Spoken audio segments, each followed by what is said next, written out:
La diffusion vient de démarrer. Tous les participants sont en mode écoute seul.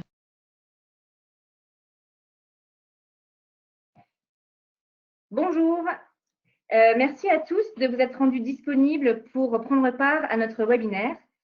Je suis Rebecca Dentir, responsable de la communication et du marketing pour MSC francophone et je vais me charger d'introduire un petit peu la session d'aujourd'hui. Alors, avant de commencer, s'il vous plaît, laissez-moi vous présenter quelques points logistiques. Tout d'abord, est-ce que vous nous entendez bien ? Si vous nous entendez bien, je vous invite à répondre oui dans la boîte à questions qui se situe à droite de votre écran. J'espère que tout le monde voit dans le panel de contrôle à droite de votre écran. Vous avez cette boîte à questions et vous pouvez utiliser cette boîte pour poser vos questions tout au long du webinaire et nous y répondrons à la fin de la présentation. Enfin, pour votre information, le webinaire est enregistré et vous pourrez le retrouver sur notre site internet dès demain. Alors, pour la session d'aujourd'hui, on est très heureux d'accueillir Yann Lemort qui s'introduira un petit peu plus tard pour cette session qui, j'espère, vous permettra d'avoir les outils pour gérer efficacement votre référencement, car on sait tous que le référencement est la clé aujourd'hui pour se faire connaître et reconnaître. À ses côtés, mon collègue Seka, senior manager chez MSC francophone, qui modérera les questions à la fin de la session. Alors avant de rentrer dans le vif du sujet, s'il vous plaît, encore un petit peu de patience. Je voudrais, pour ceux qui ne nous connaîtraient pas, dire quelques mots sur MSC. Donc, Microsoft Consulting, MSC, est une société de conseil international spécialisée en inclusion financière, économique et sociale. Nous travaillons dans 11 pays à travers le monde pour réaliser des améliorations durables et essayer d'assurer un meilleur impact. On est au cœur de la révolution de la finance digitale depuis ses débuts. Et aujourd'hui, on travaille avec plusieurs acteurs tels que des gouvernements, des banques, des entreprises de télécommunications, des fournisseurs de services tiers à travers toute l'Afrique et l'Asie. On offre des conseils stratégiques et opérationnels et on aide à mettre en œuvre des programmes en utilisant les données et des idées que nous tirons de nos travaux de recherche sur le terrain, qui, elles, sont véritablement enracinées dans une compréhension profonde des clients, de leurs besoins, de leurs perceptions, de leurs aspirations et de leur comportement. Cette expérience, on la partage également à travers l'Institut ELIX, qui est notre organe de formation. Alors, hors période Covid, on offre des formations en présentiel, des formations publiques, essentiellement à Dakar et à Abidjan, et également des formations privées sur mesure en fonction des besoins des uns et des autres. Nous offrons aussi des formations en ligne qui, elles, bénéficient d'une accréditation de l'Université du Québec. Et pour faire face à la situation de la Covid-19, nous avons déployé nos offres de formation en ligne également pour que chacun puisse profiter de son temps à la maison pour renforcer ses capacités. Alors, plus récemment, on a lancé un nouveau site internet, une nouvelle plateforme qui s'appelle le hub de la finance digitale. Donc, le hub de la finance digitale, c'est quoi? C'est un site web qui est 100% francophone, 100% collaboratif et qui est 100% axé sur la finance digitale. Donc, sur ce site, on trouve du contenu diversifié, on retrouve nos études, on retrouve nos articles, on retrouve du matériel de formation, mais aussi un calendrier d'événements à ne pas rater. Donc, que ce soit de nous ou de nos partenaires, l'idée, c'est de fédérer véritablement ce qui se fait dans l'écosystème et que tous les acteurs puissent partager leur contenu, leur expérience, leurs connaissances et faciliter ainsi les partenariats. N'hésitez pas à vous y rendre. Cette plateforme est véritablement la vôtre. C'est une plateforme qui est gratuite. Donc, n'hésitez pas à rejoindre le réseau. Alors, voilà, c'était assez petite introduction.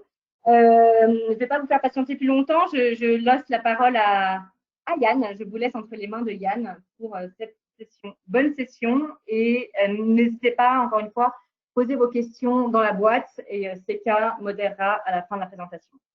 Merci beaucoup.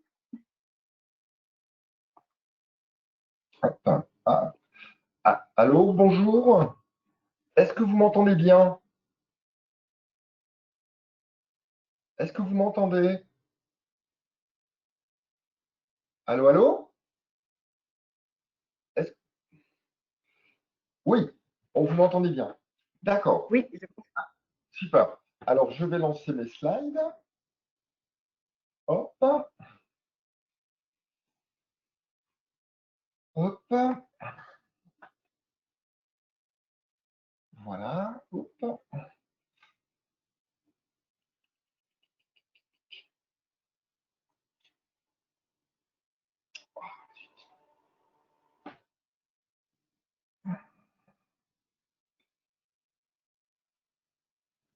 Est-ce que toutes et tous, vous voyez mes slides correctement?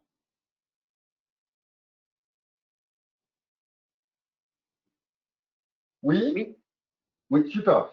Alors, bonjour à toutes et à tous. Donc, je vais tenter pendant quelques minutes de vous donner véritablement des bases. Évidemment, en une heure et demie, je n'aurai pas le temps de faire de vous des référenceurs confirmés, bien évidemment. Donc, quelques bases autour de ma discipline qui est le référencement naturel.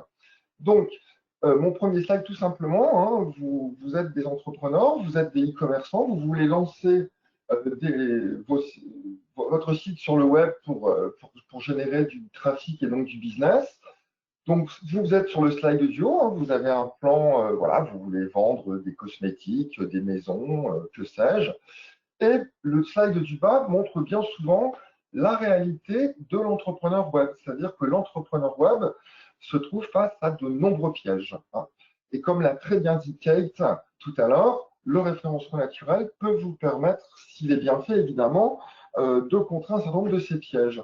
Donc, merci d'être avec nous ce jour. J'ai vu passer sur la liste des noms de personnes que j'ai eu le plaisir de former il y a quelques temps, entre autres. Alors moi, je m'appelle Yann et je tente de pratiquer le référencement naturel depuis quelques années. Alors rassurez-vous pas quand j'avais l'âge de la photo.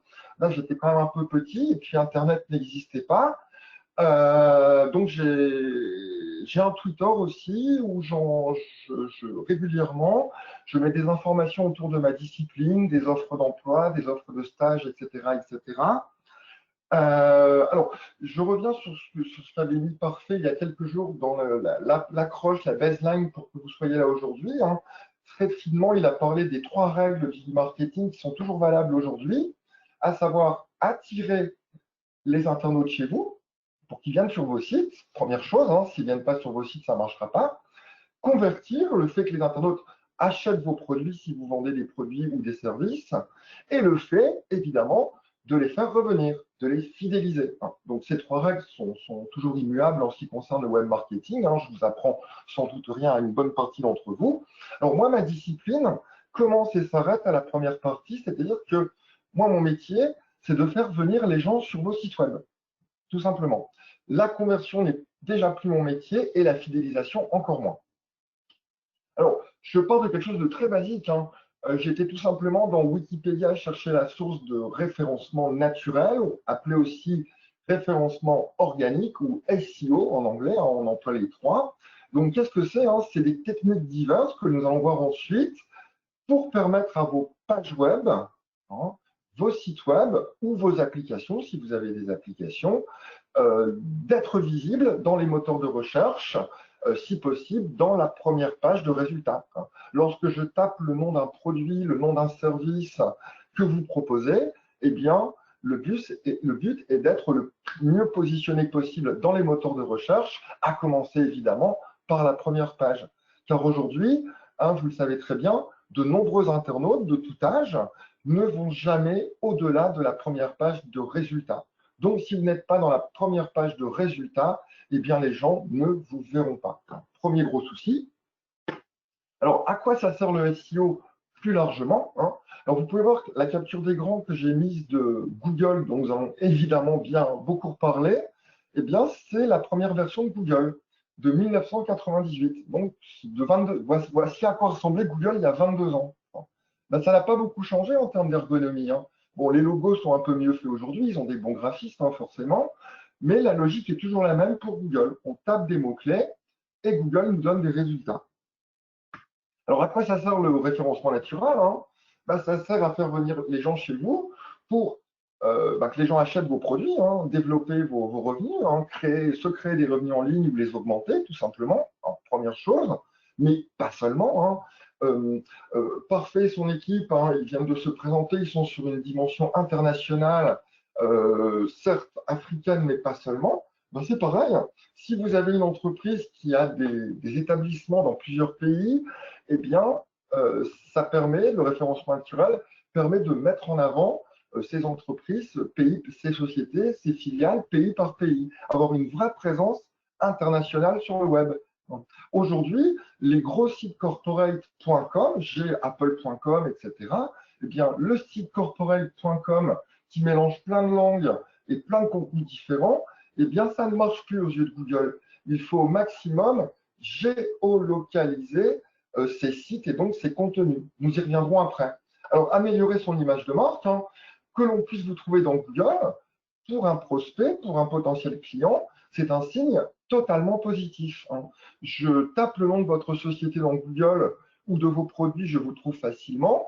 C'est quelque chose qui est très positif et très qualitatif pour l'internaute. On vous trouve, que vous soyez un petit magasin de quartier ou une grande entreprise internationale. Une petite... Hier, j'étais mangé dans une très bonne pizzeria. Eh bien, on la trouve très facilement dans Google, hein, tout simplement. Se différencier de vos concurrents. Certains de vos concurrents ont aussi des sites web, mais on vous trouve devant eux dans Google. Pour un certain nombre d'internautes, à commencer par ma mère, hein, qui est une internaute débutante, eh bien, lorsqu'elle trouve une société bien positionnée dans Google, elle pense, à tort ou à raison, on y reviendra, que cette société est importante, tout simplement. Alors, ça sert aussi, le référencement naturel sert à faire venir des gens chez vous, des gens sur votre site web. Donc, ça augmente les visites et donc le trafic sur votre site web, que vous soyez un site marchand ou non marchand, hein. Si vous êtes un site de contenu, un site de presse, par exemple, eh bien, faire venir des visiteurs chez vous, évidemment, plus vous faites venir de visiteurs, plus ils vous lisent, tout simplement. Alors, aussi, moi, j'ai commencé à travailler il y a bientôt 25 ans. À l'époque, le web était encore balbutiant par rapport à aujourd'hui. Il n'y avait pas les téléphones, Facebook, Google, tout ça. Beaucoup d'entreprises fonctionnaient encore avec énormément de papier, avec des catalogues clients, par exemple. Alors, le papier pose plusieurs soucis. D'abord, ça coûte cher, hein. Les catalogues papier, c'est pour ceux d'entre vous qui viennent aussi de cette culture-là, les catalogues papier, ça coûte très cher. Et ensuite, votre catalogue papier est à peine sorti, il n'est déjà plus à jour, hein, tout simplement. Tandis que votre site web, si vous avez des nouveaux produits, des promotions, des soldes, vous pouvez directement être réactif. Nous sommes tous à travers le monde aujourd'hui victimes du Covid. Eh bien, il y a eu plein de choses qui se sont faites, positives ou négatives, hein, je ne vais pas rentrer là-dedans. Eh bien, le fait d'être réactif sur son site web pour prévenir ses clients qu'on a des nouveaux produits, au contraire, ces produits-là ne sont plus disponibles, bon, c'est beaucoup plus rapide que si vous aviez un catalogue papier et beaucoup moins cher, bien évidemment. Alors, ça sert aussi évidemment à recruter des gens, hein. De plus en plus, les internautes se font recruter par le biais du web, par le biais certes des réseaux sociaux, par exemple comme LinkedIn, hein, que vous connaissez toutes et tous, mais aussi, moi je forme des centaines de personnes par an, des étudiants et des professionnels. Eh bien, certains de mes étudiants, au-delà de leur diplôme, hein, certains ont des diplômes comme parfaits de grandes écoles de commerce mondiales, hein, eh bien, certains d'entre eux se sont créés des sites web pour être plus visibles aux yeux des recruteurs. Et évidemment, pour eux aussi, le référencement est très important, hein. Et là aussi, on parle aujourd'hui de digital, le fait un site web peut permettre d'attirer les gens aujourd'hui, bien sûr, vers vos magasins physiques. Si on trouve votre magasin physique par le biais du site web, on peut aller chez lui, on peut commander des produits en ligne, aller les chercher dans les magasins. Il y a plusieurs possibilités. Le référencement aide à tout ça. Et aussi, le référencement est fort utile pour gérer votre propre réputation personnelle ou la réputation de votre entreprise, tout simplement. Donc, comme vous pouvez voir, le référencement, et Dieu merci, je m'ennuierais beaucoup, ça ne sert pas qu'à vendre des produits. Ça sert à énormément de choses, des choses qui sont toutes parfaitement complémentaires pour une entreprise, tout simplement. Alors, quelques petits chiffres rapidement, je ne vais pas vous en donner 100 000. Aujourd'hui, 90% des internautes à travers le monde utilisent les moteurs de recherche. Nous sommes tous familiarisés à l'utilisation quotidienne des moteurs de recherche, tout simplement. On tape des mots-clés, on parle maintenant. Alors, aujourd'hui, 77% des internautes, lorsqu'ils veulent acheter quelque chose, un produit, un service, que sais-je, eh bien, vont voir dans les moteurs de recherche où ils peuvent trouver ce produit, où il est moins cher qu'ailleurs, trouver des informations sur ce produit, est-ce qu'il est de qualité, avec quoi il est compatible, etc. etc. Et ce taux de pré-recherche de l'internaute augmente à 85% pour un secteur comme le tourisme. Les internautes veulent partir en vacances, si c'est possible cet été bien sûr, eh bien les internautes se renseignent sur leur futur lieu de vacances. 85% se renseignent par le biais du web. Est-ce que l'hôtel club en Turquie, il n'y aura pas trop de cafards? Est-ce que j'aurai le droit d'aller sur la plage sans mettre mon masque, etc. etc. Bon.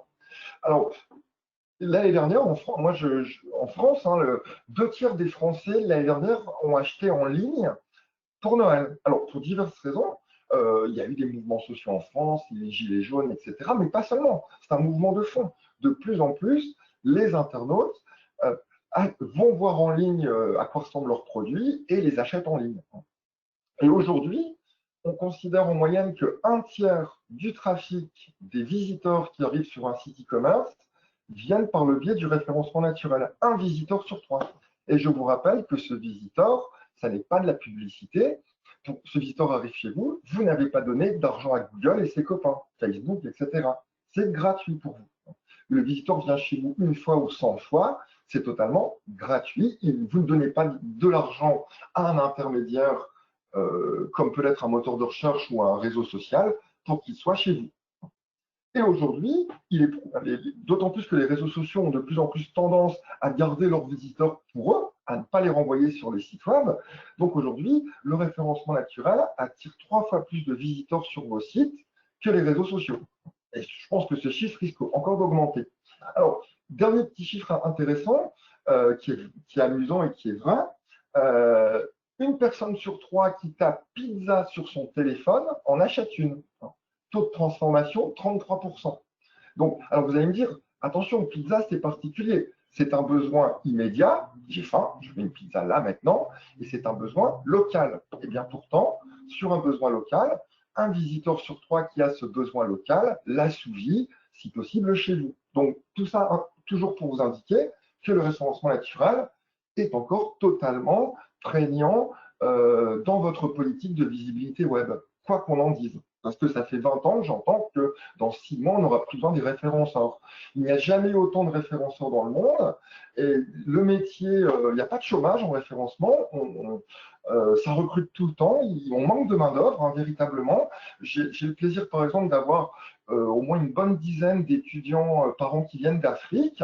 J'en ai cette année qui viennent, entre autres, de Côte d'Ivoire et du Sénégal, qui sont des gens brillants et charmants, qui ont bien compris ça, donc ils sont venus se former en Europe pour pouvoir ensuite avoir les meilleures bases, les meilleures stratégies pour développer leur business en Afrique. Alors, grossièrement, voici un petit peu tous les moyens d'attirer des visiteurs sur votre site. Il y a plusieurs moyens. Le référencement naturel, bien sûr, n'est qu'un moyen parmi tant d'autres. Il faut mettre, si possible, du budget dans le maximum de canaux d'acquisition, comme on les appelle. Donc, évidemment, aujourd'hui, on va se concentrer sur le référencement naturel, qui, je le répète, est dans une stratégie globale. On ne met pas tout sur la pub, on ne met pas tout sur le référencement naturel, on ne met pas tout sur les réseaux sociaux. C'est un mix. C'est un mix qui peut évoluer, évidemment, selon vos populations, selon vos produits, selon même la saisonnalité parfois.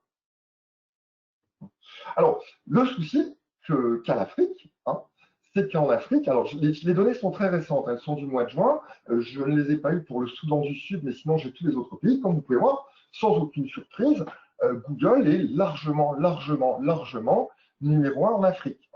97% de Google, c'est 97% de part de marché des moteurs de recherche en Afrique. C'est-à-dire que tous les autres moteurs de recherche du monde, Bing, Yahoo, Quant, etc., c'est 3% du marché en Afrique. Donc évidemment, si vous voulez être bien référencé, être visible pour vos visiteurs africains, il faut penser prioritairement en termes de moteur de recherche à Google. Ça, c'est hélas une évidence quotidienne pour nous toutes et tous, mais je vous rassure, ça n'est pas qu'en Afrique. Hein. Comme vous pouvez voir, Google est quasiment numéro 1 absolument partout dans le monde, sauf en Chine, où les Chinois, pour diverses raisons, je n'ai pas le temps de vous détailler tout ça, ont leur propre moteur entre autres, mais ce n'est pas la seule. Comme vous pouvez voir, Google est globalement numéro 1 absolument partout. Donc, bien évidemment, aujourd'hui, je vais principalement vous parler de Google, hein, tout simplement. Alors, le référencement de votre site, il faut écouter ce que nous disent les gens de Google. Les gens de Google nous disent il faut faire ceci, il ne faut pas faire cela. Bon, attention, des fois, ils mentent hein, ou ils donnent des choses très, très approximatives, mais il faut quand même prendre en compte un certain nombre de consignes googliennes, hein, j'y reviendrai. L'autre souci, pour vous comme moi, c'est que Google évolue en permanence. Et Google change ses règles en permanence. Hein. Et il ne le dit pas, hein. Ou alors très peu, voire après. Donc, il y a plein. Je ne vais pas vous faire l'historique des modifications googliennes, on est là jusque lundi matin, mais Google évolue en permanence. Donc, il faut en permanence essayer de comprendre ce que veut Google hein, pour essayer d'anticiper, quand c'est possible, et tout au moins être déjà raccro par rapport à ces mises à jour. Si vous voulez continuer à être visible dans Google, il faut travailler en permanence votre référencement. Le référencement n'est pas un acte, voilà, on vous mettez votre site web en ligne, tout se passe bien, on s'occupe d'autre chose. Non, il faut en permanence que votre site web évolue, j'y reviendrai, pour que Google continue à l'apprécier. Alors, par où commencer? Alors, je vous présente Ziva, c'est un de mes chats, j'en ai deux, vous allez voir son frère après. Ben, Ziva, c'est vous et moi, c'est-à-dire que là, nous sommes devant un site web, vous voyez, on a du contenant, du contenu, on a plein de choses, on essaie de tout assembler, c'est compliqué, c'est différents métiers, souvent. Hein. Donc, la première chose à faire, c'est ne pas paniquer, ne pas faire ça rapidement, avoir des prestataires de qualité, tout simplement, que ce soit des consultants techniques en termes de contenu, en termes de marketing. Hein. Il faut être organisé. Le référencement naturel, c'est de la gestion de projet dans de la gestion de projet. Vous avez évidemment la gestion de votre site web. Eh bien, le référencement naturel, c'est de la stratégie pour la gestion de votre site web. C'est quelque chose qu'il faut véritablement anticiper. C'est quelque chose qu'il faut penser en amont de la création de votre site web, dans tous les cas, sauf si vous voulez perdre beaucoup d'argent. Alors, comme vous pouvez voir, si vous voulez convertir hein, le référencement naturel, évidemment, il n'y a pas que le référencement naturel qui fait venir les gens chez vous et acheter vos produits. Bien évidemment, hein, il faut que votre site soit plutôt joli, plutôt attirant. Hein. Si vous vendez du tourisme, par exemple, hein, autant montrer de belles photos, de belles images des endroits vers lesquels vous voulez envoyer les internautes. Il faut que l'architecture de votre site ne soit pas trop complexe pour dérouter les internautes. Il ne faut pas que ce soit une usine à gaz. Il ne faut pas qu'il y ait trop de niveau de profondeur dans votre site. Hein. On y reviendra. Il faut évidemment utiliser les réseaux sociaux, ça peut être utile. Et il faut qu'il y ait sur vos sites web des vrais contenus textuels. Il faut qu'il y ait des vrais contenus. Il ne faut pas qu'il y ait quelques lignes, une fiche produit avec 2 lignes. Il faut que vous expliquiez des choses aux internautes et des choses vraies. Il ne faut pas mentir aux internautes sur, par exemple, la qualité de vos produits. Ils vont vous en vouloir, ça peut se savoir très vite. Hein, vous voyez un petit peu aujourd'hui toutes les campagnes qu'il peut y avoir, positives ou négatives, dans les réseaux sociaux, les fake news, etc. Je ne rentrerai pas là-dedans. Et évidemment, il faut instaurer un dialogue avec vos internautes. quand les internautes vous posent des questions, il faut leur répondre le plus rapidement possible. Plus le temps passe, plus les moyens de communication sont évolués et plus les internautes sont capricieux, impatients. Donc, il faut véritablement travailler sur tous ces domaines-là. Alors, le référencement, ce n'est pas non plus de la magie, comme bien souvent, moi, je passe énormément de temps à expliquer aux entreprises, donc mes clients et aux personnes que je forme, que ce soit des professionnels et des clients. Bon, une formation, ça me prend au minimum 2 jours pour leur donner les bases. Pour leur donner les bases, leur expliquer si ça, c'est comme ça, c'est à cause de ça, etc., etc. Donc, ça n'est pas quelque chose de magique. Le référencement, ça n'est pas un patch ou un plugin que vous mettez sur votre site. C'est, je le répète, quelque chose de continu. Et évidemment, on n'a rien sans rien. Méfiez-vous. J'ai cette année, par exemple, à Paris, à la Défense, un brillant étudiant d'origine sénégalais, pas d'origine, sénégalais. Pourquoi il est arrivé à Paris faire des études digitales? Parce que avec ses amis au Sénégal, ils se sont associés, ils ont monté un site e-commerce et ils se sont fait, m'a-t-il dit, je le cite, arnaquer. Donc évidemment, rien n'a marché, ils n'ont jamais vendu de produits, ils ont fait faillite. Donc il se dit, je veux relancer du business au Sénégal, mais là, je veux me faire former pour, entre autres, éviter de me faire escroquer, d'acheter des choses qui ne marcheront pas. Alors méfiez-vous aussi, comme dans tous les domaines humains, des choses gratuites. Si votre site web est gratuit, vous en aurez pour votre argent, si je puis dire. Un site web, c'est comme une voiture. Si vous achetez une voiture sans roue, ça ne marchera pas bien. Un site web, c'est exactement la même chose. Donc méfiez-vous des offres gratuites et des offres low cost, des choses pas chères. Vous risquez de le payer ensuite parce que Google veut de la qualité. Si vous offrez à Google un site web non qualitatif, ça ne marchera pas. Alors, je vais détailler ensuite, bien sûr. Alors, là aussi, ne jamais penser low cost, ne jamais penser comme dans la grande distribution, vous voyez, la tête de gondole. Non, ça ne marche pas sur le web. Google, c'est pas Auchan, c'est pas Carrefour, c'est un peu plus sérieux. Google veut des choses qualitatives. Et évidemment, pour avoir des choses qualitatives, il faut généralement passer par des gens qualitatifs. Et les gens qualitatifs, ça se paie, tout simplement.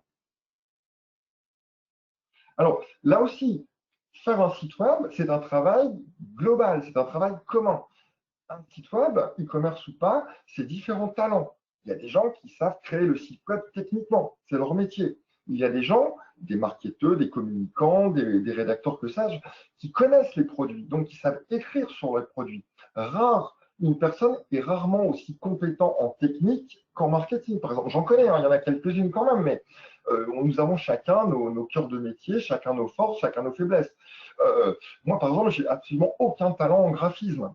Donc, je ne peux pas, heureusement, vous faire des logos, des choses comme ça. Je ne sais pas le faire. Donc, un site web, c'est aussi une équipe complémentaire au travail ensemble. Donc, il faut faire travailler tout le monde ensemble. Et ce n'est pas toujours simple, surtout lorsqu'on est sur différents sites, voire différents pays ou différents continents. Ça, c'est le gros souci de beaucoup de sites web.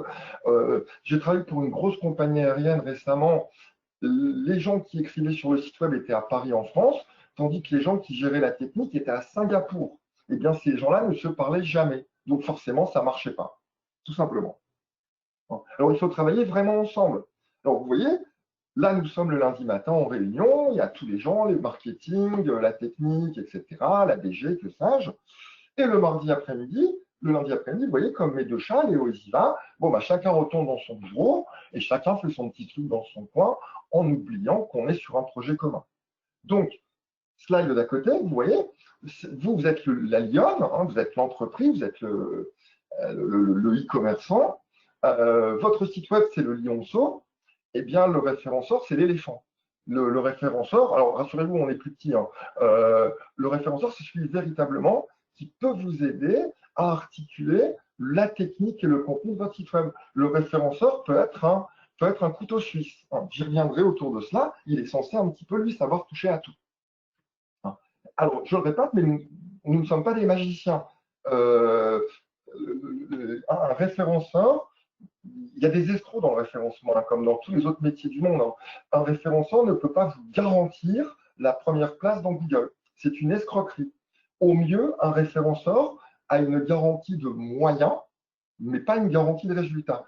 Donc, méfiez-vous des escrocs qui vont vous dire, travaillez avec moi, vous allez être numéro 1 dans Google.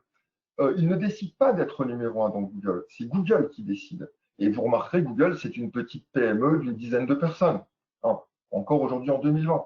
Donc, le référenceur peut vous aider à être bien positionné dans Google, mais ne peut en aucun cas vous le certifier. Et alors, moi, j'ai un souci avec un certain nombre de clients depuis des années, c'est très classique. Les clients me disent, bon, on a regardé les statistiques de nos sites web, parce que même si vous n'êtes pas, si vous ne faites pas de marketing, vous êtes par exemple à la DG de votre entreprise, la direction générale, c'est vous l'entrepreneur, le boss, le PDG, que sais-je, eh bien, il faut regarder les statistiques de votre site web. Il faut qu'on vous explique un petit peu comment ça marche pour que vous compreniez un petit peu que font les visiteurs chez vous, est-ce qu'ils achètent, etc. Alors moi, j'ai des clients souvent qui me disent, OK Yann, depuis que tu travailles pour nous, on a 50% de plus de visites sur notre site. Ça, c'est vrai, c'est acté, hein, c'est pas moi qui dis, c'est pas eux, c'est Google. Par contre, on ne vend pas plus de produits. Eh bien, tout simplement, parce que le référenceur, c'est pas moi qui choisis vos produits. C'est pas moi qui choisis les prix de vos produits. Donc, si vous vendez les produits en ligne et si vous n'êtes pas concurrentiel en termes de prix, par exemple, par rapport à un concurrent, forcément, les internautes vont venir chez vous, ils vont voir le produit, le concurrent vend le même produit 10% moins cher. Ils vont l'acheter chez les autres. Mais là, on n'est plus dans le référencement, bien sûr. On est dans le marketing. Le référenceur n'est par exemple pas non plus responsable de la logistique. Ce n'est pas moi qui livre vos produits. Si vous ne livrez pas bien vos produits, là, ce n'est plus la faute du référencement. Pareil, si la poste fait grève, ça arrive hein, dans tous les pays du monde. Ce n'est pas la faute du référenceur.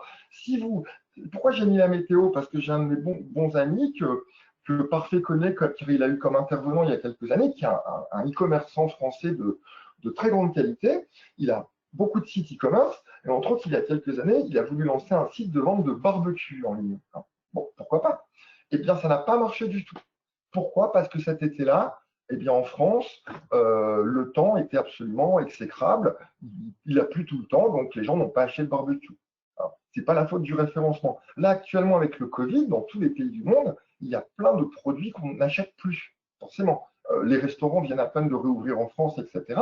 Donc, même si vous êtes bien positionné dans Google, tant mieux, ça ne marchera pas. Et là, ce sont évidemment des contraintes extérieures au référencement. Et évidemment, lorsque j'arrive dans une entreprise et que je leur demande quelle est votre stratégie marketing, et s'il n'y en a pas, moi, j'y peux rien, ce n'est pas mon métier, je ne suis pas marketeur.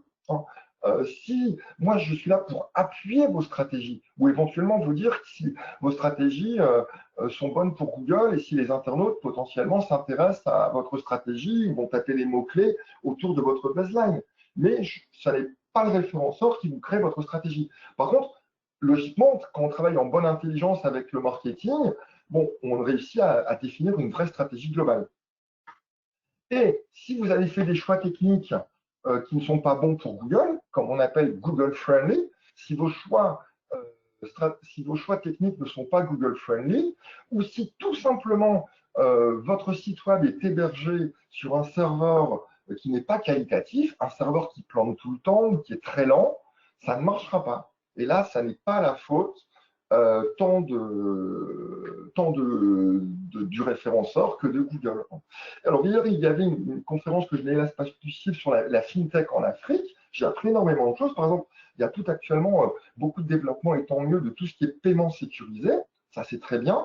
Eh bien, j'attends, par exemple, qu'il y ait un hébergeur africain, une société africaine qui héberge vos sites web avec un hébergement de grande qualité pour que les sites web qui soient en Afrique soient vus correctement par les Africains sans que ça plante tout le temps, sans que ce soit long, etc. Et ça n'est pas encore du référencement. Mais je le répète, on ne peut pas gagner le Tour de France avec un camion. Hein, c'est pas possible. On ne peut pas gagner un Grand Prix de Formule 1 avec une trottinette. On ne peut pas gagner un match de foot avec des unijambistes. Hein. Si à la base, vous faites des choix techniques qui ne sont pas qualitatif et Google friendly, quelle que soit la qualité de vos produits et quels que soient vos prix, ça ne marchera pas. Pourquoi hein? Parce qu'un client qui vient chez vous qui n'est pas content, il ne vient plus. Comme mon Léo, quand je travaille, il ne vient plus, première chose, mais en plus, il se plaint de vous. Et vous savez qu'aujourd'hui, il est très très simple, en quelques clics, en quelques tweets, que sais-je, de dire beaucoup de mal des gens, à tort ou à raison. beaucoup d'entreprises n'ont pas encore compris ça, qu'un usager mécontent, il peut très, très rapidement et facilement le faire savoir au monde entier, très simplement. Tandis qu'un client heureux, si vos clients comme mon Léo là est heureux, et ben qu'est-ce qu'il fait ce client? Ben, il vous adopte, hein. Il vient chez vous une fois, ça se passe très bien, ben, il revient. Il revient tout simplement, fidélisation. Hein. Il dit du bien de vous. Hein.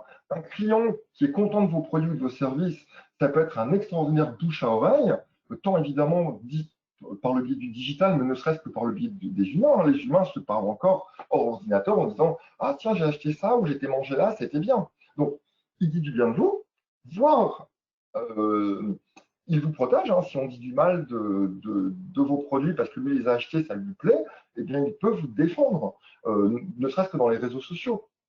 Alors, il y a une entreprise que vous connaissez qui a compris ça 20 ans avant les autres, tout simplement, c'est Apple. Apple a tout de suite compris, fin 70, début 80, que le client satisfait était son meilleur ambassadeur.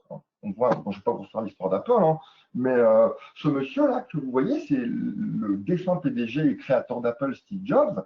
Eh bien, lorsqu'il a lancé ses ordinateurs révolutionnaires fin 70, début 80, évidemment, Twitter n'existait pas, hein, mais il avait déjà compris que des clients heureux, ça coûtait moins cher que des commerciaux et c'était beaucoup plus efficace, même sur le long terme. Hein. Alors, un autre exemple, hein, bon, Amazon, vous connaissez, je ne vais pas rentrer en détail. 98% semble-t-il des clients d'Amazon en sont satisfaits. Alors attention, pas simplement parce qu'ils ont trouvé facilement leurs produits chez Amazon, mais parce que le service après-vente d'Amazon, l'emballage, les délais sont satisfaisants. Donc je le répète, moi, mon métier, c'est de vous aider à faire venir les gens chez vous, mais si après, vous ne les chouchoutez pas, si les process ne sont pas bons, si vos produits ne sont pas bons, les clients, malgré, ils vont arriver chez vous, ils vont ouvrir la porte, entre guillemets, ils vont s'en aller. Donc là, je le répète, le référencement, c'est dans une démarche globale. Alors, grossièrement, rapidement, qu'est-ce qu'il ne faut pas faire? Qu'est-ce qu'il faut faire? Alors, qu'est-ce qu'il ne faut pas faire? Et là, c'est 80% de mon boulot. C'est-à-dire qu'on définit un projet, vous créez un site web, pas de problème. Vous avez des objectifs, des cibles, des moyens, vous connaissez vos publics, rien à dire. Vous choisissez une technologie, vous créez une arborescence, une maquette graphique, etc. Le site est créé physiquement. On crée donc le site, quelle que soit la technologie, on met des contenus dedans et on met le site en ligne. Et après, on se rend compte que les gens ne viennent jamais. Les gens ne vous trouvent pas. Et là, on se dit, ah tiens, on va peut-être faire appel à un référenceur. Et là, évidemment, le référenceur arrive, 9 fois et demi sur 10, tout est à refaire. Et là, il vous dit, non, ça ne marchera pas parce que. Et là, vous n'avez plus de budget, vous n'avez plus d'argent, vous avez tout mis dans votre site web.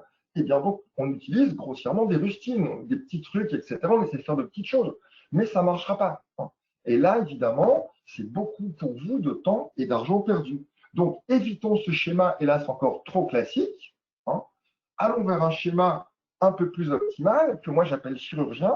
C'est-à-dire que dès le début de la définition de votre projet, eh bien, vous incluez un référenceur dans la boucle, parce qu'au-delà des objectifs, des cycles et des moyens, ça c'est les vôtres, eh bien, le référenceur, s'il est sérieux, va vous demander, est-ce que c'est une refonte de site? Est-ce qu'on part de zéro? Est-ce que votre site est sécurisé? Est-ce que votre site est responsive? Vous voyez, on allonge logiquement bien souvent le cahier des charges, mais pour que tout sorte absolument Google Friendly. Donc, le référenceur, on est aussi là pour vous aider à choisir des technologies que Google apprécie et surtout vous empêcher de choisir des technologies que Google n'apprécie pas, qui peuvent tout vous faire perdre. On est là on travaille plus seulement en 2020 depuis bien longtemps sur une arborescence de sites. On est véritablement dans une stratégie de contenu, qu'il soit sur le site ou hors site, tout simplement. La maquette graphique, moi je n'ai absolument rien contre les graphistes, je suis complètement incompétent. Par contre, je demande toujours aux graphistes de faire des belles choses, de belles photos, de belles images que vous voulez, mais qu'elles soient légères, pour pas que le site soit trop lourd. Si vous avez une fiche produit avec 10 photos, c'est super, ça donne plein d'informations à l'internaute. Par contre, il ne faut pas que vos photos soient trop lourdes pour que votre page soit trop lente. Vous voyez, en permanence, le référenceur met son nez partout pour essayer que ça aille au mieux pour Google et ses copains. Alors, là aussi, j'y reviendrai, il faut des liens qui pointent vers votre site. Et en 2020, ne sortez plus de site web si votre site web n'est pas responsive.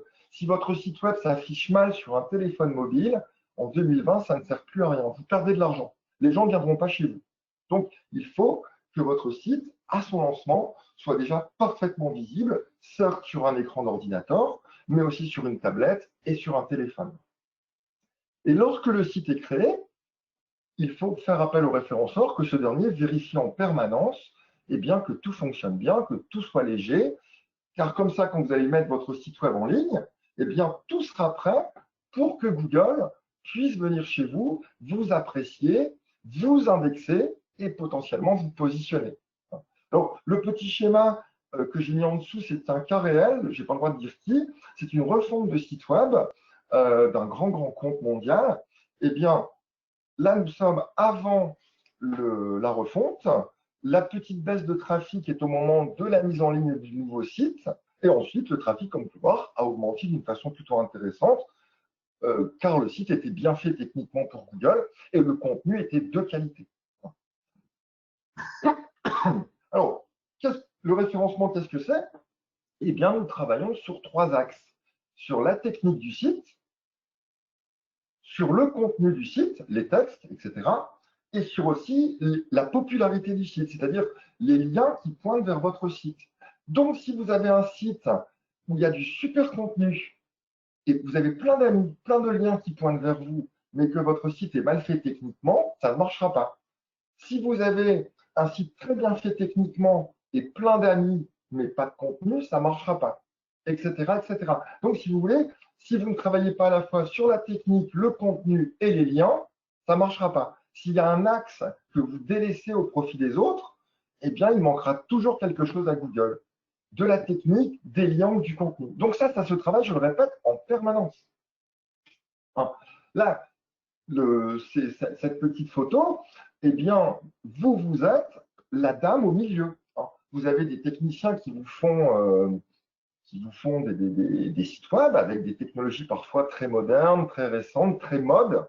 Ce n'est pas parce que c'est mode que c'est qualitatif, vous le savez. Vous êtes au milieu, et ce qui compte, c'est combien de temps restent les gens chez vous. Est-ce qu'ils font des choses chez vous? Et bien souvent, le monsieur ou la dame qui a créé votre site web, ça, il s'en moque. Lui, voilà, il a créé votre voiture, c'est pas lui qui met le pilote et l'essence. Lui, il a créé un site web, point. Que ça marche ou pas pour Google, c'est vraiment pas son métier. Moi, je travaille avec des techniciens de très grande qualité. Ils me disent non, mais le référencement, c'est juste du marketing, on s'en fout. Pas du tout. Si vous avez des techniciens qui vous font des usines à gaz, ça ne marchera pas. Donc, le technicien fait évidemment partie intégrante du projet, mais il ne faut pas lui laisser la main. Ce n'est pas lui qui est en charge de vendre les produits. Ce n'est pas son métier. Donc, il faut qu'il vous fasse des choses les plus agréables possibles pour Google. Alors, ça, c'est une petite anecdote. C'est un camarade de Parfait qui était dans la même école, peut-être la même promo, je ne sais plus. Donc, c'est un brillant jeune homme qui a créé son site e-commerce où il vend de l'alcool. Il vend des alcools fins, etc. Donc, il m'a demandé, en toute amitié, de jeter un petit coup d'œil sur son site web juste avant son lancement. Et là, j'ai vu des choses au niveau technique catastrophiques, absolument catastrophiques. Donc, je lui ai dit, il faut faire ça, il faut faire ceci, etc. Donc, il m'a envoyé ce petit message. Parce que lui, c'est un bon marketeur.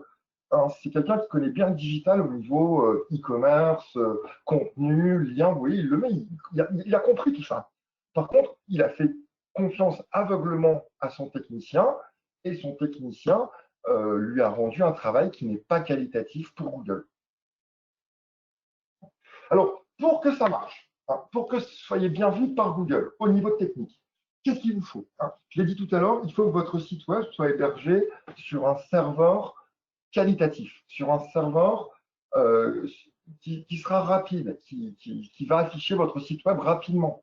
Alors, je ne vais pas rentrer dans la différence entre les serveurs mutualisés ou dédiés, mais tout simplement, un serveur dédié, c'est un serveur sur lequel il n'y a que votre site web.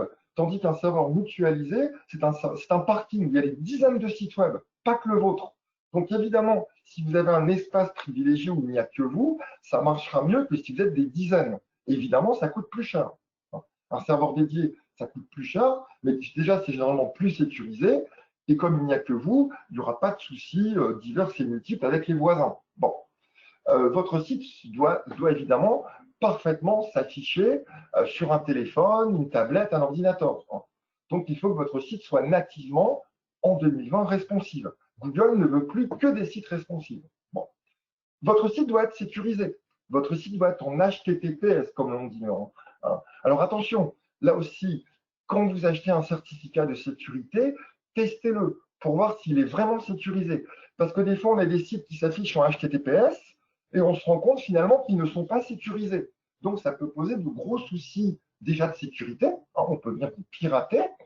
Et pour Google, si Google considère que votre site n'est pas sécurisé, il va faire passer devant votre site des sites sécurisés. Donc là aussi, là, ce n'est pas encore du SEO. Mais si le SEO n'a pas ces ingrédients en amont, ça marchera beaucoup moins bien. Alors, il faut aussi géolocaliser vos sites web. Si vous visez la Côte d'Ivoire, si possible, hébergez votre site en Côte d'Ivoire et avoir un nom de domaine en .ci. Si vous créez un site web avec un nom de domaine en le pays du site, .fr, .ci, ce que vous voulez, eh bien Google le prend en compte. Je suis français, je vise les Français, eh bien il vaut mieux que mon site web soit hébergé en France, sur un serveur français, et un nom de domaine en .fr.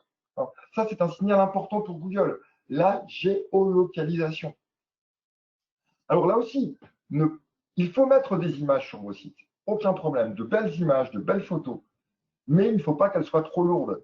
Si elles sont trop lourdes, vos pages vont être lentes, Google ne va pas être content et les internautes non plus. Pareil, certains sites web ont de beaux habillages, ce qu'on appelle des thèmes. WordPress, par exemple, pour ceux qui l'utilisent. Maintenant, il existe sur le marché des milliers et des milliers de thèmes WordPress, gratuits ou payants d'ailleurs, généralement plutôt jolis, très responsives. Eh bien, certains de ces thèmes sont très lourds, trop lourds. Eh bien, Google n'aime pas. Donc, il faut qu'un technicien revienne un petit peu rendre ces thèmes plus légers et donc vos pages plus rapides. C'est généralement un petit peu de travail complémentaire, mais c'est comme ça que ça marchera mieux.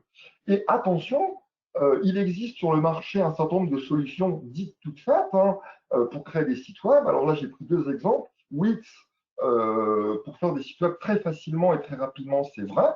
Ou Shopify, qui est une solution canadienne de site e-commerce. On fait tout en ligne, c'est plutôt facile, on peut mettre ses produits très rapidement, très facilement, même quand on ne connaît rien en technique. Attention, ces solutions sont limitées. Comme vous ne pouvez pas toucher à la technique, vous ne pourrez pas optimiser vos sites pour le mieux pour Google. Ça restera des camions, ce ne seront pas des Formule 1. Donc méfiez-vous, beaucoup de e-commerçants investissent par exemple dans Shopify et au bout de quelques temps, viennent me voir en disant mais ça ne marche pas dans Google et j'audite un petit peu les pages de leur site et ces pages sont beaucoup trop lourdes. Ils me disent bah oui mais on peut toucher à rien, bah oui bien sûr comme vous pouvez toucher à rien, Google ne vous verra jamais. Donc attention aux solutions clés en main, attention aux solutions toutes faites, c'est pratique, c'est rapide, c'est facile, mais ça ne marche pas forcément pour Google qui est de plus en plus exigeant. Alors, Google note vos sites web avec au niveau technique, avec des outils gratuits qu'il met à disposition. Donc là, parfait, la gentillesse de me proposer quelques sites où j'ai fait quelques tests. Donc là, j'ai fait quelques tests sur des sites que vous connaissez peut-être. Là, je suis sur quand même le site du ministère du Tourisme de Côte d'Ivoire, un gros site, très joli. Eh bien, comme vous pouvez voir, la page d'accueil de ce site a pour Google une note de 25 sur 100. Donc, c'est très insuffisant. Ce site, la page d'accueil de ce site, le site en général d'ailleurs, ce site est beaucoup trop lent et lourd pour Google. Donc, Google lui a donné une mauvaise note. Vous voyez, 25 sur 100, c'est largement insatisfaisant. Google aimerait que toutes les pages de votre site soient entre 90 et 100 en termes de qualité. Alors, parfait, moi aussi donné d'autres exemples. Vous voyez, j'ai fait deux tests sur deux autres sites qui sont encore pires que le site du ministère du Tourisme. Je ne dis pas que ces sites n'ont pas de qualité, ne soient pas utiles, quoi que ce soit, ce n'est pas du tout le but. Mais je le répète, ces sites techniquement sont beaucoup trop indigents pour Google. Ces sites pour Google ne sont pas assez qualitatifs. Donc forcément, là, on ne parle même pas encore du contenu, ça ne marchera déjà pas, tout simplement. Donc n'hésitez pas à tester régulièrement la qualité de vos pages pour voir si ces pages conviennent à Google, tout simplement. Et si possible, avant le lancement du site, ça marchera mieux. hein. Alors, rassurez-vous, hein, là, j'ai pris 3 exemples africains. Ça n'arrive pas qu'en Afrique. Oh là là, là, vous voyez, on est revenu en France. On est dans une société quand même assez connue. Prospère, ça va de moins en moins bien, mais tout au moins qui est une grosse société française, hein, donc une chaîne de grande distribution. Bah, vous voyez, là, le site, il y a tellement eu de monde sur le site en même temps, et bien que le site a planté. Alors, au moins, on a un petit message d'excuse, hein. Oui, mais pendant ce temps-là, les gens ne peuvent pas acheter sur vos sites. Et si Google arrive à ce moment-là sur votre site, si Google arrive sur votre site et que le site a disparu, eh bien, il s'en va. Il revient quand il a envie. Donc, si votre site plante tout le temps, ben, Google, ça va l'énerver et il ne va plus venir. Donc, que votre site soit opérationnel 24 heures sur 24. Même la nuit, quand vous dormez, ça peut planter, eh bien que vous soyez avertis. Il faut monitorer tout ça. Et aussi, si votre site est trop lent, eh bien, les internautes s'en vont, hein, tout simplement. Plus ils sont jeunes, plus ils s'en vont vite, hein. Ceux d'entre vous qui ont des ados chez eux, vous les voyez avec dans leur téléphone, comment ils peuvent être exigeants par rapport à ne serait-ce que la qualité de connexion. Eh bien, le consommateur, globalement, si c'est trop lent, il s'en va. À partir de 3 secondes, si votre page met plus de 3 secondes à s'afficher, vous commencez à perdre beaucoup de monde. Et donc, vous commencez aussi à perdre de la crédibilité, que sais-je, hein. Ça, après, c'est un cercle infernal, hein. Alors, très rapidement, petit exemple, c'est un fichier Excel, bien sûr, hein. Alors, en abscisse, en bas, nous avons le niveau de profondeur du site. Vous voyez, ce site a 7 niveaux de profondeur. Donc, c'est déjà trop pour Google. Déjà, ce site est trop profond. Premier souci. Et en ordonnée, nous avons le nombre de pages du site web par niveau. Vous voyez, par exemple, niveau 5, on est à 54 000 pages, par exemple. Donc, c'est un gros site web. C'est un gros site web qui fait 100 000 pages, un site e-commerce très connu. Et lorsque je l'ai audité, eh bien, je me suis rendu compte que Google avait seulement pris en compte les URL que vous voyez en bleu. Les URL qui sont en rouge sont sur le site, c'est les produits, ça existe, hein. Et bien, Google ne les a pas prises en compte parce que les pages sont trop lourdes et il n'y a pas assez de contenu. Donc, vous voyez, pour ce e-commerçant, la déperdition. À peine 10% de ces produits sont visibles dans Google. C'est une catastrophe. Bon, ça s'est amélioré depuis, je vous rassure, mais il a dû réinvestir dans des solutions techniques plus Google-friendly. Parce qu'au début, il n'avait pas fait appel à un référenceur, il avait fait confiance à des gens autour de lui qui ne connaissaient rien. Donc, il a acheté quelque chose qui clignotait, qui faisait bling-bling, et ça n'a pas marché du tout pour Google. Donc, il a perdu beaucoup d'argent. Ça va mieux maintenant, hein. Mais au début, il a perdu beaucoup d'argent. Donc, vous l'avez compris, je pense, avec ces quelques éléments. Si votre site est mal fait techniquement, ça ne marchera pas, tout simplement. Déjà, on peut s'arrêter. Donc, il faut être exigeant et investir dans des choix techniques qualitatifs. Première chose. Sinon, le référenceur, il est bloqué. Alors, ça, c'est la première partie. Bon. Généralement, de par vos profils, vous êtes plus marketing, etc., ça vous échappe. C'est normal, ce n'est pas votre métier. Donc, il faut parfois peut-être un petit peu se former, se familiariser avec quelques termes, avec quelques solutions, sans pour autant savoir les programmer, hein, ce n'est pas votre métier, pour être sûr que cette solution est apte à recevoir vos produits ou votre contenu et être vu dans Google, tout simplement. Ça, c'est hélas, je ne sais pas, 80% des fois où on m'appelle, c'est parce qu'il y a des problèmes techniques. Et même avant de regarder le contenu. Donc, soyez très exigeant au niveau technique, très exigeant, tant en termes de technologie qu'en termes d'humain.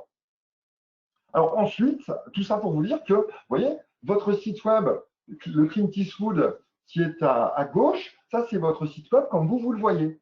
Vous dites, ouais, il est beau, il est propre, il y a des belles photos. Voilà, vous ne voyez rien à l'œil nu. Tandis que le Clint Eastwood à droite en slip, ça c'est votre site web pour Google. C'est-à-dire que, vous voyez les petits tests que je vous ai montrés tout à l'heure avec la note sur 100, évidemment vous ne le savez pas, Google le sait. Donc méfiez-vous, ça n'est pas parce que votre site web est beau qu'il est forcément bon.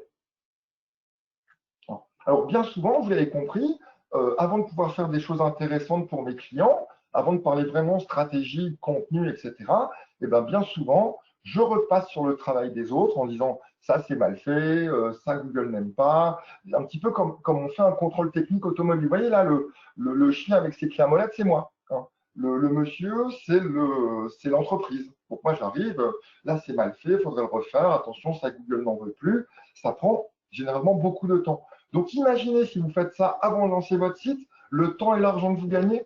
Voilà, tout simplement. Alors ensuite, après avoir vu ces rapides éléments, ceux qui m'ont déjà en formation le savent, sur le contenant, on va parler du contenu. Alors le contenu, Google veut du contenu. Google, pour que vous compreniez, veut que vous écriviez.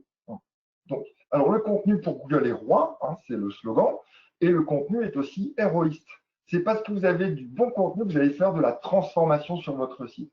C'est parce que vous donnez de bonnes informations aux internautes que vous allez les attirer et potentiellement les faire transformer et revenir, tout simplement. Alors, pour un référenceur, le contenu de votre site web, c'est bien sûr vos textes, ça c'est du contenu, mais c'est aussi vos images. Les images, c'est du contenu, et vos vidéos, c'est du contenu. Tout cela, pour Google, c'est du contenu, bien évidemment. Donc, je ne vais pas rentrer dans les détails, mais il faut tout bien travailler. Alors, petit dicton de référenceur qui est bien connu dans le métier et qui est toujours vrai, c'est-à-dire le contenu de votre site est roi, le contenu optimisé de votre site est empereur. Un contenu optimisé pour Google, ça marche super bien. Évidemment, si vous n'avez pas d'amis, si vous n'avez pas de lien, eh bien, vous êtes un empereur sans royaume. Donc, il vous faut du bon contenu et des amis. J'y reviendrai. Voilà. Alors, cette charmante dame est une consort qui écrit sur les sites web. Alors, je vais piquer ce slide parce que je suis parfaitement d'accord avec elle. Quelqu'un qui écrit sur votre site web, c'est quelqu'un qui doit véritablement savoir écrire sur le web, déjà, c'est son métier, mais bien connaître vos produits et bien connaître les attentes des internautes. Ce n'est pas de mettre du texte pour mettre du texte. Ce n'est pas du blabla marketing des années 90, quoi. Il faut véritablement que vos contenus soient en phase avec les attentes de Google et évidemment les attentes des internautes. Et ça, c'est un métier. C'est un métier qui n'existait pas il y a 20 ans, qui se développe et tant mieux de plus en plus. Moi, j'ai eu la chance de commencer à faire ces choses-là il y a plus de 20 ans maintenant, dans les premiers, et j'ai tout de suite compris qu'un site web sans bon contenu, textuel, ça ne marchait pas. Le slogan « une image vaut 1000 mots », c'est pas vrai en digital, c'est pas vrai en référencement. Pour Google, mieux vaut 1000 mots qu'une image, tout simplement. Pourquoi? Parce que l'internaute, lorsqu'il vous trouve dans Google, vous avez 2 secondes pour le décider de cliquer chez vous. 2 secondes. Il lit votre titre, il lit votre description qui s'affiche dans Google. Eh bien, si ce titre et cette description ne lui satisfait pas, il descend, il va voir ailleurs. Donc, il faut qu'en 2 secondes, vous l'accrochez. Il faut que ce soit call to action. Il faut qu'il ait envie de venir chez vous, tout simplement. Alors, comment on écrit sur le web? Eh bien, on écrit très rapidement, bien sûr, en pyramide inversée, c'est-à-dire qu'il faut mettre le plus possible en haut de vos pages web les contenus, les informations importantes.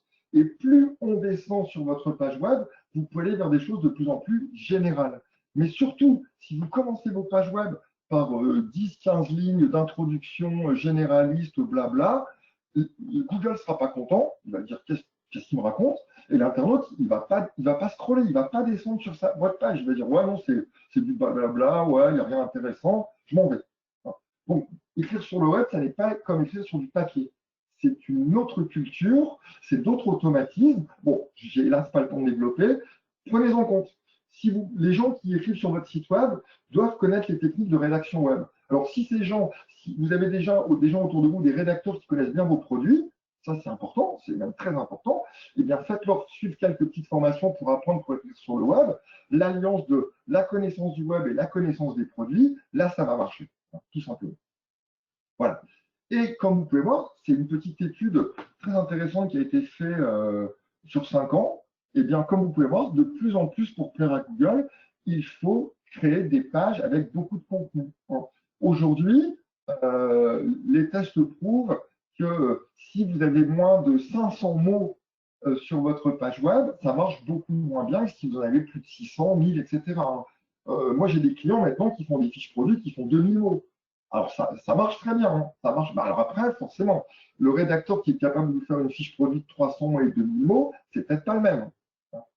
Bien évidemment, parce qu'il ne faut pas de répétition.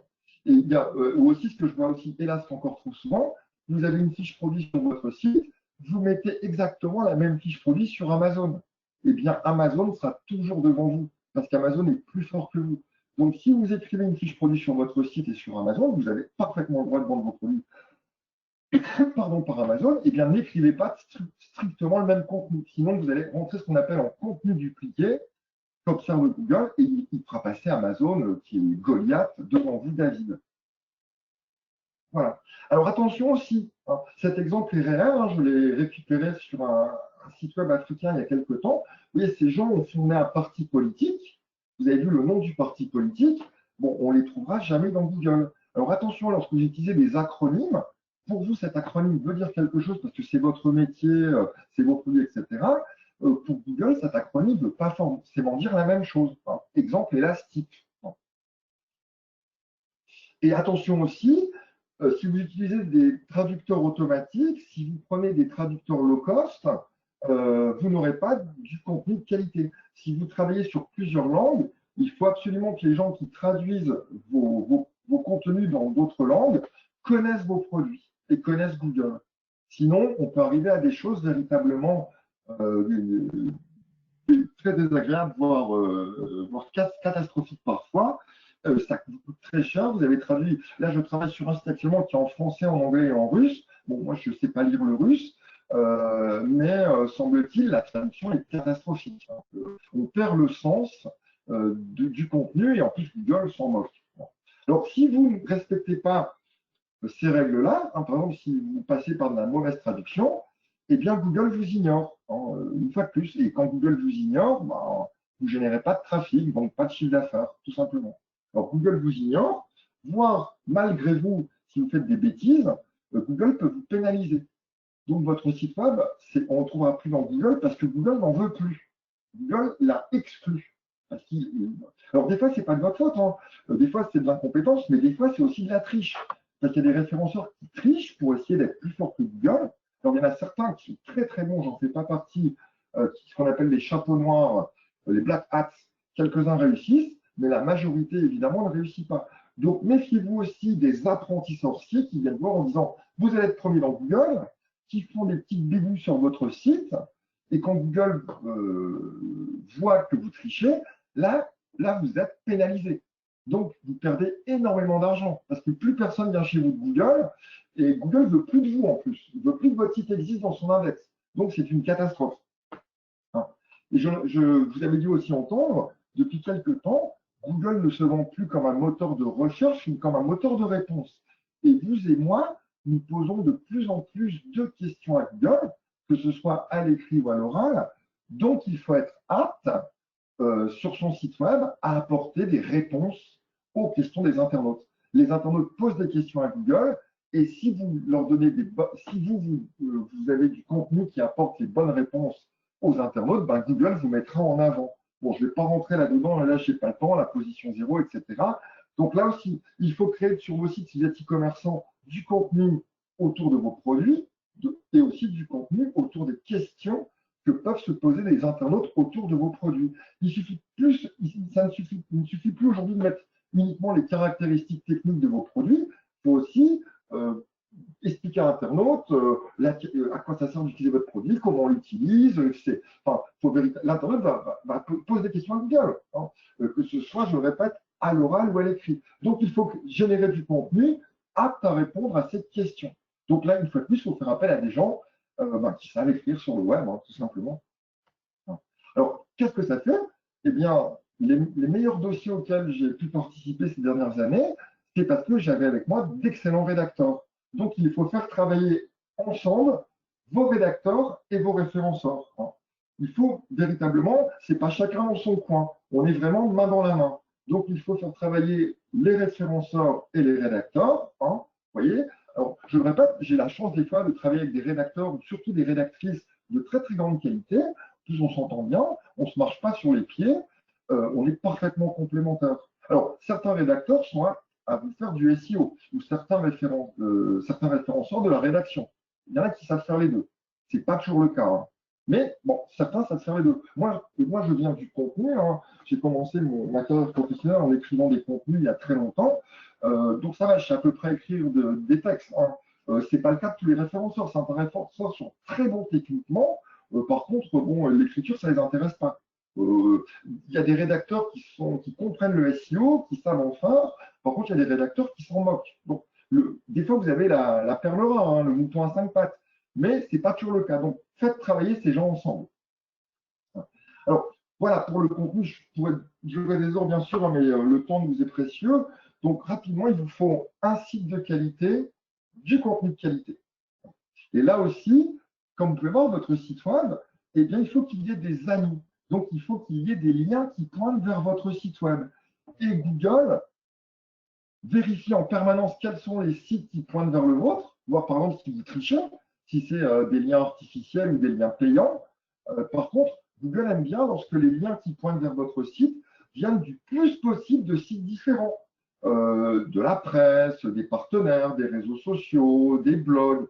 Plus vous avez de liens qualitatifs qui pointent vers votre site, qui viennent de sites différents, plus Google est content. Mieux vaut avoir 1000 sites qui font un lien vers vous qu'un site qui fait 1000 liens vers vous. Alors évidemment, si ces sites sont qualitatifs, hein. Mais voilà, plus vous allez avoir de sites qualitatifs qui pointent vers vous, ben, plus Google vous donnera des bonus. J'ai évidemment, je m'en excuse, pas le temps de développer cela, mais là aussi, prenez-le en compte. Et faites attention parce que là aussi, il existe des escrocs qui vont vouloir vous vendre des liens et Google pénalise fortement cette pratique. C'est-à-dire, si Google vous attrape en ayant acheté des liens à un site qui vend des liens, eh bien Google va pénaliser le site qui vend des liens, mais va aussi vous pénaliser, vous l'acheteur. Donc méfiez-vous, hein. Les plateformes de vente de liens, c'est l'épée de Damoclès, hein. On ne sait jamais quand Google va pouvoir vous pénaliser. Donc faites attention à cela. Voilà. Et il faut donc penser à l'extérieur, c'est-à-dire que Google vous aime, Google vous trouve si les gens pointent vers vous. S'il n'y avait pas de lien qui pointe vers vos sites, ben Google aura beaucoup de mal à vous trouver.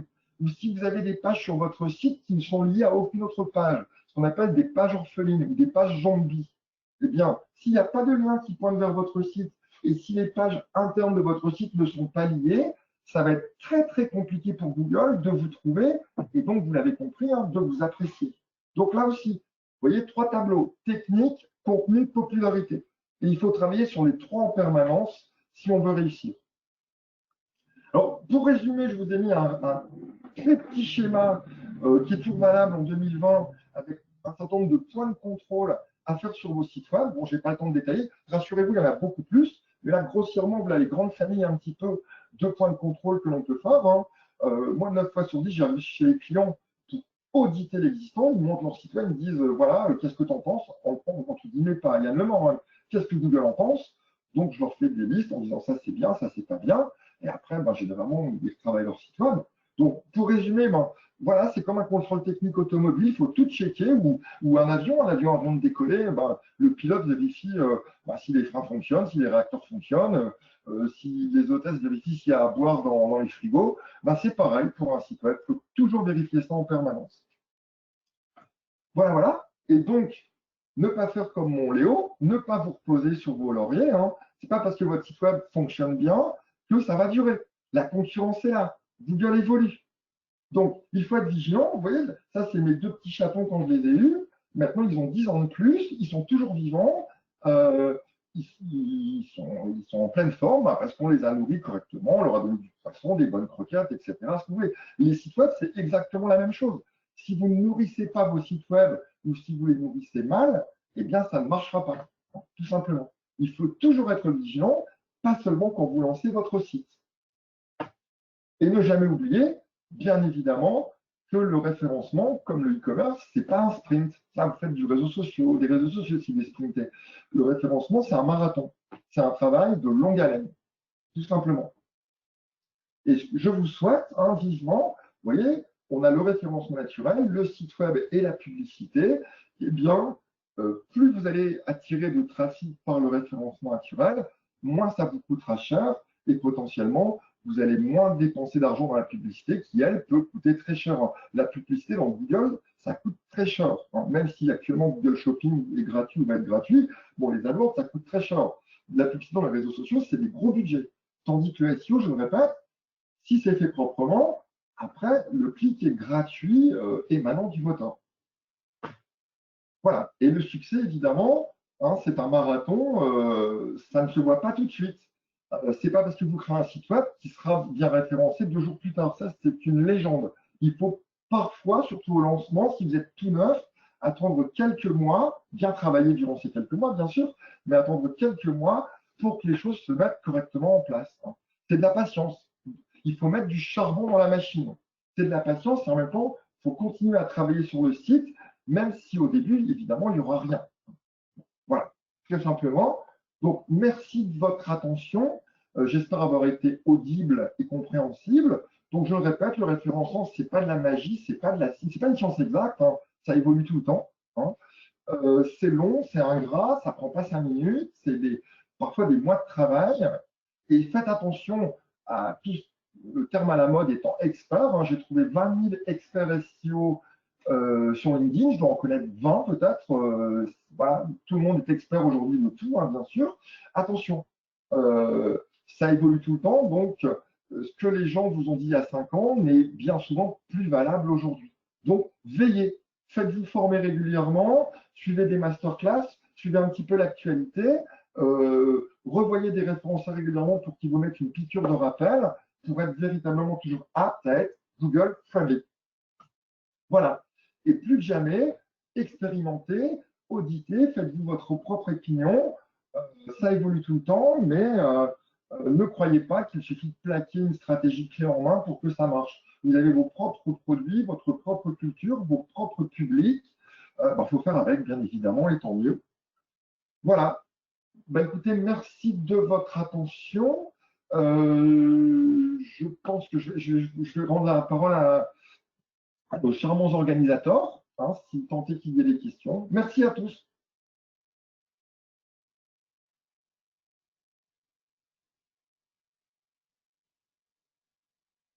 Merci Yann pour cette présentation. J'espère que tous les participants ont pris plaisir à écouter comme moi cette présentation et à la suivre avec toutes les images d'illustration qui sont spéciales et qui sont du Yann tout craché. Et donc, on a une série de questions. On se rend compte qu'effectivement, il y a eu un engouement au niveau de ce sujet-là. Donc, la première question qui nous vient, je souhaite créer un site marchand ciblant les zones de Caraïbes et de l'Afrique, mais aussi la France, voire l'Europe. Dois-je privilégier le .com et le .fr ou le .com ou le .fr? Alors, moi, pour cette question, par exemple, je dirais mieux vaut privilégier sous le .fr le français et mettre l'anglais sur le .com, par exemple. Si c'est aussi pour les Caraïbes, si vous visez un public anglophone, mieux vaut mettre le contenu anglophone sous le .com et le contenu français sur le .fr dans ce cas-là. Mais si possible, pour Google ne veut pas plusieurs langues sur la même page, par exemple. Google veut une langue par page et si possible, une langue par nom de domaine. Quand vous avez plusieurs langues, mettre un nom de domaine par langue.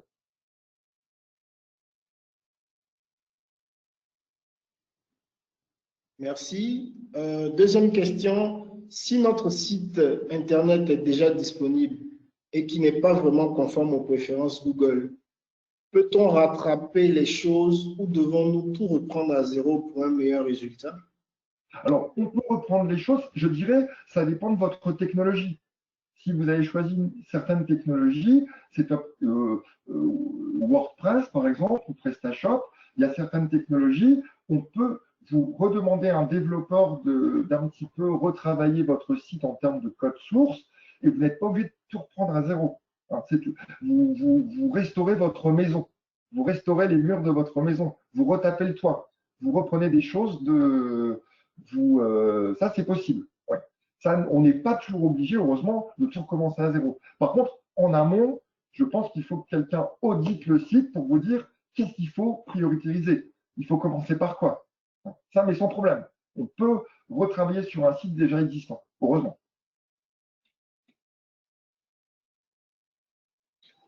Une autre question qui est revenue plusieurs fois, c'est de savoir quel est l'outil principal pour voir ses notes, les notes de Google sur son site?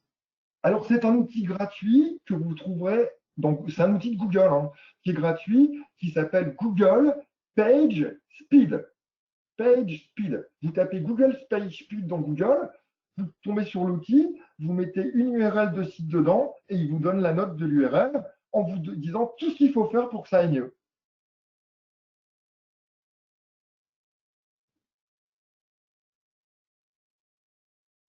Une question qui nous vient du Burkina. Dans le cas où je suis à Ouagadougou et que ma cible est à l'international, quel serait le lieu idéal d'hébergement du site? Là déjà, si vous visez l'international, alors ça dépend quel international, est-ce que c'est l'Europe ou les États-Unis? Mais si vous visez les Europes ou les Chinois, si vous visez l'Europe, mieux vaut héberger votre site en Europe. Si vous visez l'Asie, mieux vaut l'héberger en Asie. Si vous visez les États-Unis, mieux vaut l'héberger aux États-Unis. Et si on vise l'Afrique, j'allais dire les pays à proximité ou la zone ouest africaine? Alors, il existe, selon les hébergeurs, hein, ça, renseignez-vous, certains hébergeurs vous demandent, voilà, même si vous êtes au Burkina ou au Groenland, et que vous visez, je ne sais pas moi, le Sénégal, eh bien, vous pouvez demander à certains hébergeurs de dire, mettez-moi sur une adresse IP sénégalaise. En gros, faites que mon site soit considéré par Google comme un site sénégalais. Ça se fait techniquement. OK. Une autre question. Dans le chemin de développement d'un nouveau site web, quelle est la place du référenceur une fois que le site web est lancé, étant donné que le référencement est une tâche permanente et vu que Google évolue en permanence avec ses standards, quelle stratégie mettre en place pour rester compétitif tout en restant dans son budget? Alors, le mieux est d'avoir un référenceur toujours à proximité de vous après le lancement du site. Hein. Et moi, par exemple, j'ai des clients, je fais avec eux des points tous les mois ou tous les trimestres où on voit tout ce qui a été fait le trimestre précédent, on prépare le trimestre suivant, par exemple les soldes, et en même temps, moi, je garantis à mes clients de les mettre au courant de toutes les mises à jour de Google. Dès que Google fait une grosse mise à jour, j'avertis mes clients et je leur dis voilà ce qu'il faut faire. Attention, Google a changé ça, voilà ce qu'il faut faire sur vos sites. Mieux vaut toujours avoir votre référenceur à portée de main, à portée de téléphone ou à portée d'email pour que ce dernier puisse vous garantir que lui suit l'activité de Google. Vous avez bien d'autres choses à faire, bien sûr, que lui suit l'activité de Google et vous indique les changements que fait Google, qu'est-ce qu'il faut faire aujourd'hui. Il faut toujours garder dans vos lignes budgétaires un petit quelque chose pour le référencement tant que votre site est en ligne. Merci Yann. Une autre question. Est-ce qu'on peut avoir des exemples de sites qui sont considérés comme étant des modèles en termes de référencement? Alors, il y en a plusieurs. Il y en a un qu'on connaît tous, hein, c'est Amazon. Amazon, vous pouvez voir, il est très bien référencé dans Google. Et ce n'est pas un hasard. Amazon est très bien référencé dans Google, entre autres parce qu'il y a énormément de contenu, hein, vous le savez, et qu'Amazon a énormément de liens qui pointent vers lui, qualitatifs. Hein. Plus vous avez d'amis, plus vous avez de liens, je le répète, qualitatifs qui pointent vers votre site, plus vous avez de bonus. Donc, si vous n'avez que 2 liens qui pointent vers votre site et votre concurrent en a 500, eh bien, votre concurrent a de grandes chances de passer devant vous, bien évidemment. Pour les sites français, pour les sites e-commerce, il y a un site français qui travaille très bien à ce niveau-là chez eux, Leroy Merlin, par exemple, qui vendent du bricolage, etc. Ça a très bien marché pendant le Covid, comme par hasard, entre autres parce que la politique de référencement de la société Leroy Merlin est très qualitative par rapport à ses concurrents. Tout bêtement, tapez quelques requêtes dans Google et voyez les premiers sites qui apparaissent. Ils ne sont pas là par le fait du hasard. Quel que soit le secteur d'activité. Tapez quelques mots-clés autour de vos produits et regardez qui sont les premiers. après, évidemment, il faut auditer plus en profondeur avec des outils, etc. Mais ils ne sont jamais là par hasard. Si les sites qui sont les premiers sont généralement, bon, ça peut être les plus anciens, mais aussi ceux qui ont les meilleurs contenus et le plus de liens, et qui sont les plus rapides. Une question maintenant sur la sécurité. Comment peut-on tester le niveau de sécurité d'un site web et quels sont les outils qui permettent d'y arriver? Alors, il y a l'outil que nous propose, ce n'est pas un outil de Google, mais c'est l'outil qu'utilise lui-même Google. C'est un site web qui s'appelle SSL Labs. SSL Labs. Vous tapez sslabs.com, vous arrivez sur un site web, il y a une rubrique sur laquelle vous pouvez tester la sécurité de votre site web. Vous mettez l'URL de votre site web et vous allez avoir une note entre A et F. Et évidemment, si c'est A ou A+, votre site est parfaitement sécurisé. Si votre note est C, D, E, F, c'est que votre site n'est pas parfaitement sécurisé. Très bien. En tout cas, merci déjà pour ces réponses-là. On continue à recevoir quelques questions. Il y a une question selon laquelle il y a quelqu'un qui aimerait savoir est-ce qu'il est possible de faire soi-même son référencement ou il est nécessaire de faire appel à un expert comme vous? Alors, très sincèrement, moi j'ai commencé le référencement tout seul dans ma petite chambre de bonne il y a quelques années maintenant, il y a un petit bout de temps quand j'étais au chômage. J'ai tout appris de moi-même. Évidemment, parfait, tu peux le dire, vous faire former par un expert qui vous... Moi, je ne suis pas un expert, hein, je suis juste un petit consultant qui vous donne des bases, qui répondent à vos questions, déjà, c'est intéressant. Ça peut vous permettre déjà d'aller vers des priorités. Ensuite, il existe un certain nombre de ressources en ligne, gratuites ou payantes. Hein. Je citerai par exemple le pionnier du référencement en France qui s'appelle Olivier Andrieux, qui a un site qui s'appelle abondance.com. Je vous conseille toutes et tous d'aller jeter un petit coup d'œil sur ce site. Olivier Andrieux vend des livres très très bons, très très pédagogiques, très simples d'accès où il explique les bases du référencement. Et Olivier a aussi des dizaines de vidéos où il explique point par point des éléments clés du référencement. On peut se former soi-même, on peut se faire former. D'ailleurs, je vous le conseille toutes et tous, même si vous n'allez pas faire du référencement à plein temps, passer quelques temps avec un référenceur qui vous donne les bases, ça va vous permettre ensuite après de gagner énormément de temps. Même si vous ne faites pas le référencement de votre site tout seul, au moins vous allez avoir les bases.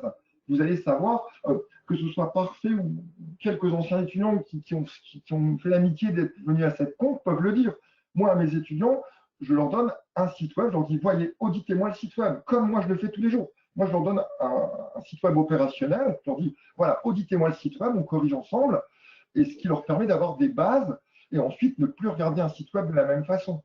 Ah, tiens, il est trop lent. Ah, les images sont trop lourdes. Ah, il n'y a pas assez de contenu. Ça vous donne des bases, hein. Ça vous donne des bases qui vous permettent après d'être très réactif, de trouver les prestataires, de ne pas vous faire arnaquer et de pouvoir continuer à suivre l'actualité. Mais moi, j'ai des clients, ils viennent, une fois par an, je les reforme. Je les vois 1 ou 2 jours, une fois par an, et hop. Alors, qu'est-ce qui a changé cette année? Je leur donne les nouveaux, ce qu'on appelle les guidelines du Googlien, pour que ces derniers soient le plus autonomes possible. Donc, vous faire former un petit peu, oui, mais vous faire former, avoir une remise à niveau régulière, c'est bien, mais ensuite, en plus, si ça vous plaît, si vous êtes curieux, si vous avez bien un petit peu touché à tous les process de vos sites, vous pouvez bien évidemment le faire vous-même, sans problème. Beaucoup de e-commerçants, maintenant sérieux, qui marchent, connaissent bien le référencement, comme ça ils sont très autonomes et très réactifs, par exemple pour les soldes, Noël, etc. Ou alors ils me demandent est-ce que ça, si je fais ça, c'est bien ou c'est pas bien, mais ils le font eux-mêmes parce qu'ils connaissent mieux leurs produits que moi. On va prendre les 2 dernières questions. Donc, comment s'y prendre? Comment faut-il s'y prendre pour avoir des sites qui pointent vers le nôtre? Alors, il y a mille et une façons. Et là, ça peut prendre une demi-journée, mais il y a plusieurs possibilités. Ça peut être vos partenaires. ça peut être vos revendeurs ou au contraire vos fournisseurs. Ça peut être des gens qui parlent de la même chose que vous. Par exemple, je vais reprendre le site du ministère du Tourisme de Côte d'Ivoire. Les offices de tourisme peuvent faire des sites vers lui, les autres sites gouvernementaux, des sites d'hôtels, etc. Selon votre secteur d'activité, vos partenaires, vous pouvez contacter vos partenaires pour qu'ils fassent des liens vers vous. La presse peut être utile. Faire un communiqué de presse ou qu'un journal, une chaîne télé, que sais-je, fasse un lien vers vous, c'est très important pour Google. Qu'un service public fasse un lien vers vous, que ce soit un service public gouvernemental ou local, c'est des liens qui sont très importants pour Google. La quête du lien, c'est une quête quotidienne. Ça bouge tout le temps. Hein. Donc, il faut de vous-même aller voir les gens, les contacter. Si vous envoyez un email à tous vos contacts d'un seul coup en disant « Salut les copains, faites un lien vers moi », ça ne marchera pas. Il faut contacter les structures, les personnes, les partenaires un par un et leur demander ou leur dire par exemple « Ne pointe pas seulement vers ma page d'accueil, pointe aussi vers mes pages produits ». Ça, c'est vraiment un travail quotidien. Vérifier que les liens qui pointent vers vous soient toujours actifs. Chercher des sites d'opportunités à qui demander des liens. Ça, c'est des blogueurs, des influenceurs, que sais-je. Il y a des annuaires qualitatifs. Il y a mille une possibilités des réseaux sociaux d'obtenir des liens vers vous. Ça, c'est un travail à plein temps, au quotidien. Merci. Et pour terminer, est-ce que la refonte d'un site web, qu'est-ce que la refonte d'un site web change en termes de référencement de ce site-là? Alors, bien souvent, la refonte du site web permet de le sécuriser, permet de le rendre responsive, permet d'avoir des URL plus propres, permet d'avoir du meilleur contenu, permet d'avoir des images moins lourdes. Enfin, je ne vais pas vous faire toute la liste, hein, vous avez compris, mais bien souvent, la refonte du site web, on fait un grand nettoyage de printemps. C'est-à-dire, on enlève tous les freins sur le site web pour que Google puisse parfaitement vous apprécier. La refonte du site web, c'est un gros dossier global qui ne tient évidemment pas seulement en compte le graphisme, qui tient en compte toutes les caractéristiques du site web. Là, je suis en train, je vous l'ai dit, de refondre un site web en plusieurs langues. On en profite pour retravailler l'arborescence, on en profite pour mettre des vidéos, pour mettre les images étaient très belles mais très lourdes, pour faire des images moins lourdes, pour mettre plus de contenu sur les produits. Une refonte de site, logiquement, c'est donner à Google beaucoup plus de chances de vous apprécier en mettant en place un certain nombre de bonnes pratiques contenant contenu Google friendly. Alors, attention quand vous refondez vos sites, il faut prévenir vos amis qui continuent à pointer vers vos sites. Parce que des fois, vous refondez vos sites, vous changez votre nom de domaine ou vous changez vos URL et forcément, vous perdez les gens qui pointaient vers vous. Donc, surtout quand vous refondez vos sites, il faut prévenir les gens pour leur dire attention, continuez à pointer vers moi.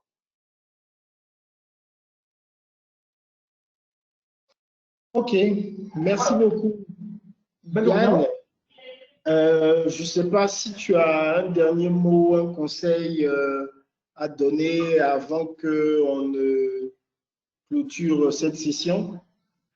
Dans tous les cas, Rebecca l'a dit en début de conférence, le référencement reste en 2020 un axe majeur, moteur et essentiel de la bonne visibilité de votre site web.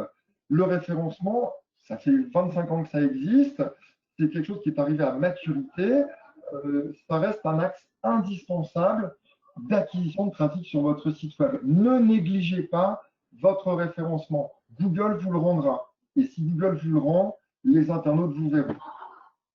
Donc, c'est long, c'est ardu, c'est complexe, mais ça vaut la peine. Parce que quand ça marche, je peux vous dire que vous voyez les statistiques de visites sur vos sites, voir vos ventes, et vous dites, OK, je viens de passer 4 mois la tête sous l'eau à travailler le référencement de mon site. Et quand ça commence à marcher, je peux vous dire, on est très content. On voit la qualité de son travail.